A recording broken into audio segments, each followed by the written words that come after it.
महल के अंदर दीप मंद प्रकाश दे रहे हैं। वातावरण में एक मधुर गंध है। महाराज धीरे धीरे कक्ष में प्रवेश करते हैं। रानी नागनंदा पलंग पर लेटी हैं, थकी लेकिन मुस्कुराती हुई। पास में एक दाई युवराज को गोदी में लिए खड़ी है। महाराज धीरे से चलते हुए आंखों में आंसू लिए। महारानी, आप ठीक हो? आप स्वस्थ हो? महारानी धीरे मुस्कुराते हुए, राजन, जब आप मेरे पास आ गए हैं तो अब सब ठीक है। महाराज पास जाकर धीरे से रानी का हाथ पकड़ लेते हैं। महाराज गले रुंधे हुए, मुझे डर था, एक क्षण के लिए लगा था कि मैं तुमसे पहले विदा ले लूंगा इस सृष्टि से और तुम्हें उसे देख भी नहीं पाऊंगा।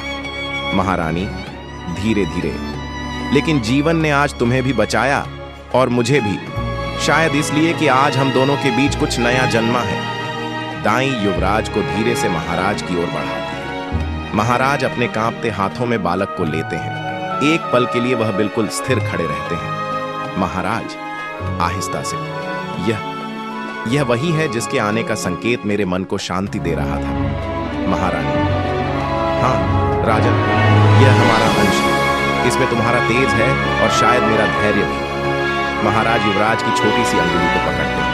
नन्हा हाथ उनकी उंगली को थाम लेता है। महाराज धीर आवाज में, मैंने श्रमण नागसेन से आज सुना कि हर आनंद, हर शांति मन की स्थिति है, लेकिन इस क्षण यह आनंद तो मन की गहराइयों से निकल रहा है।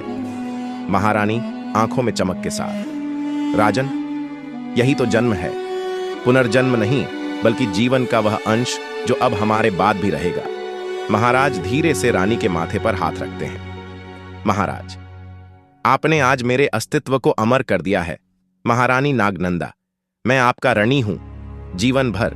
महारानी हल्के से हंसते हुए, राजन, ऋणी मत बनो, बस वचन दो कि ये जो छोटा सा जीवन हमारे बीच आया है उसे सत्य, करुणा और साहस सिखाओगे।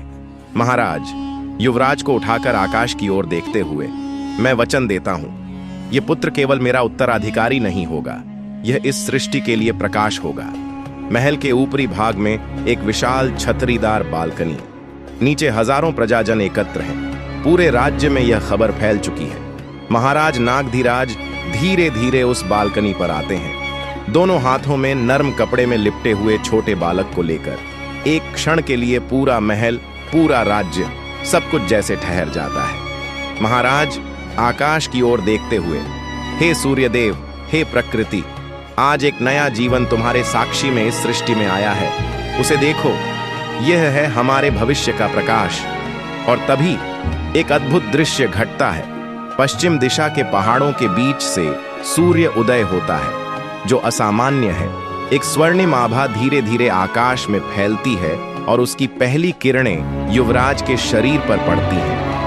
वो क्षण अद्वितीय होता है। जैसे ही सूर्य की किरणें बालक के चेहरे को छूती हैं, उसका शरीर मानो स्वर्णमय हो जाता है। चमक उठता है पूरा बालक और तभी युवराज की आंखें धीरे धीरे खुलती हैं। सभी सैनिक, दासीगण, राजपुरोहित, रानी और नीचे खड़ी प्रजा सब विस्मय में देख रहे होते हैं। महाराज गर्व से ऊंचे स्वर में कहते हैं, जय हो युवराज नागराज की जय।